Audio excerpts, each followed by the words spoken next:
اللہ اکبر اللہ اکبر۔ اسلام کا یہ حق ہے۔ اب یہ تمہارا نعرہ ٹھیک نہیں، ہمارا حق ہے، ذمہ داری ہے ہم بتائیں میرا جسم میری مرضی ٹھیک نہیں۔ اگر تیرا جسم تیری مرضی کے تابع ہوتا، تیرا رنگ کالا کیوں ہوتا؟ تیرا قد چھوٹا کیوں ہوتا؟ تیری ناک ٹیڑھی کیوں ہوتی؟ تو غریب کیوں ہوتی؟ تجھے یہ نعرہ لگانے کی ضرورت کیوں پیش آتی؟ تجھے اپنے حقوق کی جنگ لڑنے کے لیے نکلنا کیوں پڑتا؟ حقیقت یہ ہے اگر تو اپنے خاوند کے حق ادا کرتی وہ تیرے حق ادا کرتا، نہ تو مانگتی نہ وہ مانگتا۔ جب تم ادا کرنے والے بن جاؤ گے پھر مانگنے والے نہیں رہو گے، مانگنے والے نہیں رہو گے۔ میرا جسم میری مرضی، اگر ہم کہنے لگ گئے ہمارا جسم ہماری مرضی، پھر اور اگر وہ مشکل آ گئے ہمارا جسم ہماری مرضی، وہ مشکل فقہ کی کتابوں میں جن سے پیچھے ایک اور لفظ ہے، اگر وہ کہے ہمارا جسم ہماری مرضی، اچھا چلو چھوڑو، اللہ کا قانون تو اللہ کا قانون ہے، مجھے بتاؤ تمہاری کیا تخصیص ہے کہ تم ہی یہ نعرہ لگاؤ؟ اگر وہ لگانے لگ گئے تو تمہارا ملکی قانون اجازت دے گا؟ تمہارا ملکی قانون، چلو تمہیں صحیح، تمہارا جسم تمہاری مرضی، کپڑے اتار کے تم سڑکوں پہ آ گئی، تو ملک کا آئین اور دستور تمہیں اس کی اجازت دے گا؟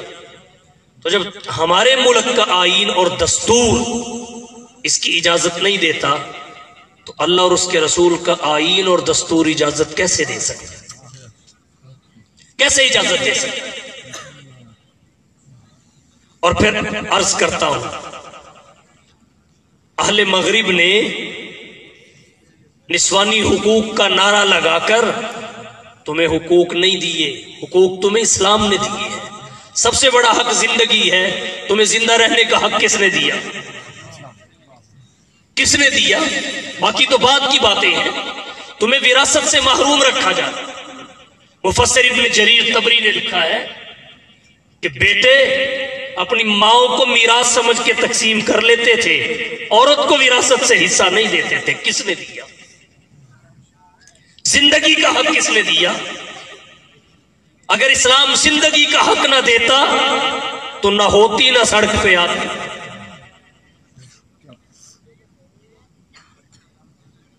مغرب نے حقوق کا نعرہ لگا کر اپنی ذمہ داریاں تجھ پہ ڈال دی، اور تو ناقصات العقل والدین ایسی ہے تو اسے اپنا محسن سمجھتی رہی۔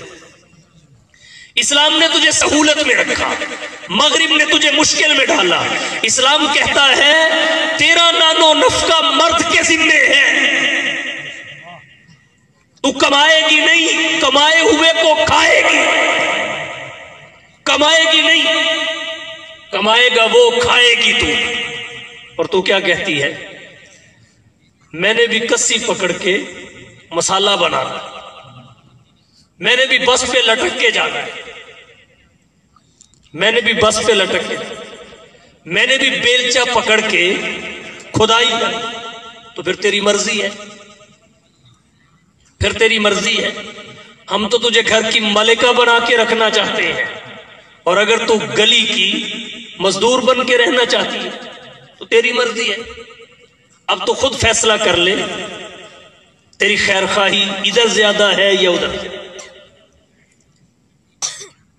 مرد اپنا کمائے، عورت اپنا کمائے، مرد اپنا کھائے، عورت اپنا کھائے، اور پھر یہ مرد سے نفرت کرے، کتے سے محبت کرے، مرد کو وہاں سلائے، کتے کو یہاں سلائے، مرد کو وہاں سلائے، کتے کو یہاں سلائے۔ بڑی عجیب بات ہے، خلاف فطرت۔ یہ اسلام کا حق ہے اور مسلمان کی ذمہ داری ہے، مسلمان کی ذمہ داری ہے بتائے، گائیڈ کرے۔ ہم اتنے کمزور نہیں کہ اپنی بیویوں کی ذمہ داری نہ اٹھائیں، اپنی بیٹیوں کی، اپنی عورتوں کی، اپنی خواتین کی، ہم ان کا خرچہ بھی نہ اٹھا سکیں؟ کاہے کے مرد ہوئے؟ پھر ہم تو مرد نہ ہوئے۔ ہاں جہاں مرد ہوتا ہی نہیں، ہم تو طے شدہ ہے نا، فلانی فلانے کی، تو بھئی جہاں فلانی فلانے کی ہے ذمہ داری فلانے پہ ہے، اور جہاں فلانی سب کی ہے کون ذمہ داری اٹھائے؟ تو یہ ان کا مسئلہ ہے، یہاں کا نہیں، اسے وہاں رکھو، یہاں نہ لاؤ۔ یہ ان کا ہے، ہمارا نہیں، کیونکہ وہاں تعین نہیں ہوتا کون سی کس کی ہے۔ یہاں تو تعین ہے، یہاں تعین ہے، جس کی ہے ذمہ داری بھی اسی کی۔ وہاں تو تعین ہی نہیں، وہاں تو گرل فرینڈ ہے، بوائے فرینڈ ہے، آج یہ ہے کل وہ ہے، اور یہاں تو الذی بیدہ عقدۃ النکاح۔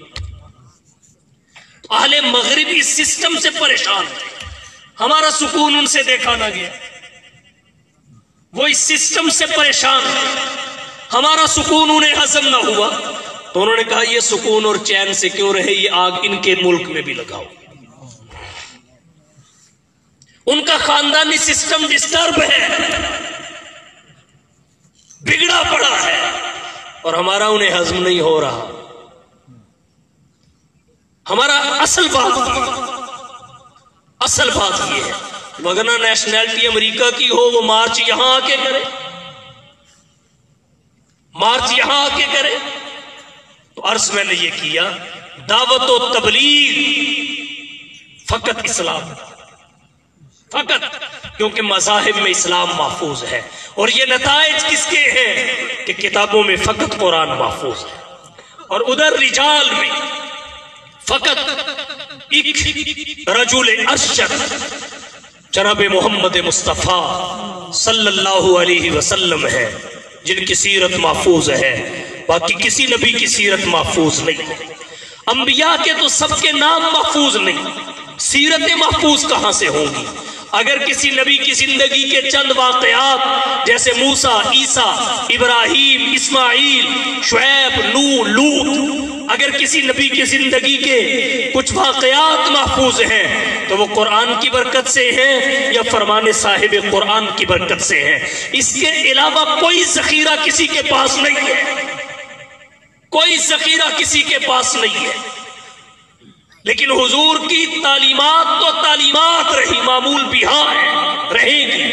آپ کی تو ادائیں بھی محفوظ ہیں، جن پہ سب پہ عمل نہیں ہو سکتا، کچھ آپ کی خصوصیات ہیں، کچھ عوارض کے تحت صادر ہوئی ہے، سب پہ عمل بھی نہیں ہو سکتا، لیکن پھر بھی محفوظ ہے، اور دنیا حیرت میں ہے۔ اس حد تک حفاظت کہ نبی کا بچپن کتابوں میں محفوظ، جوانی کتابوں میں محفوظ، بڑھاپا کتابوں میں محفوظ، اعطاء نبوت سے پہلے کے ایام کتابوں میں محفوظ، اعطاء نبوت کے بعد کے ایام کتابوں میں محفوظ، اعتقادات، عبادات، معاملات، اخلاقیات، معیشت و معاشرت، طرز سیاست، اصول تجارت، طرز حکمرانی، انداز جہاں بانی کتابوں میں محفوظ، نبی کا زہد و ورع، علم و حکمت، سخاوت و شجاعت، عدالت و شرافت، فہم و ذکا، جود و سخا، بندہ نوازی، غریب پروری، انوارات و برکات، معجزات و مبشرات، غزوات و فتوحات، جلوت و خلوت، سیرت و صورت، سنت و شریعت، نبوت و رسالت اور ختم نبوت، نبی کا حلیہ، چہرے کی حشاشت و بشاشت، فرحت و مسرت، وجاہت و ملاحت، لمعانیت، نورانیت اور لطافت کتابوں میں محفوظ، 11 تلواروں کے نام، 7 زرہوں کے نام، 6 کمانوں کے نام، 5 نیزوں کے نام، 4 ڈھالوں کے نام، 2 خودوں اور میگزینوں کے نام، 7 گھوڑوں کے نام، 3 اونٹنیوں کے نام کتابوں میں محفوظ، نبی کے معقولات، کھائے ہوئے کا وزن 4 من 20 سیر، 4.5 من کتابوں میں محفوظ، نبی کے 21 سفید بالوں کی تعداد کتابوں میں محفوظ، الغرض دھرتی کائنات پر واحد ہستی جناب محمد مصطفیٰ احمد مجتبیٰ حبیب کبریا فخر الانبیاء سید الورا شمس الضحى بدر الدجى رهبر و رہنما لا يمكن السنا مكين گنبد خضرا بلغ العلا كشف الدجى لا يمكن السنا مكين گنبد خضرا آمینہ کے لال محبوب رب ذوالجلال صاحب الحسن والکمال کی ہے کہ ولادت سے لے کر اعطاء رسالت تک، اعطاء رسالت سے لے کر ہجرت و نصرت تک، ہجرت و نصرت سے لے کر وفات اور رحلت تک، جس کی ایک ایک ادا کو اللہ نے ہمیشہ ہمیشہ کے لیے محفوظ کرا دیا۔ اور کیوں کرایا؟ اس کی ایک وجہ ختم نبوت کا اظہار ہے، ختم نبوت کا اظہار۔ کسی نبی کی سیرت محفوظ نہیں، کسی رسول پہ اترنے والی کتاب محفوظ نہیں، کیوں؟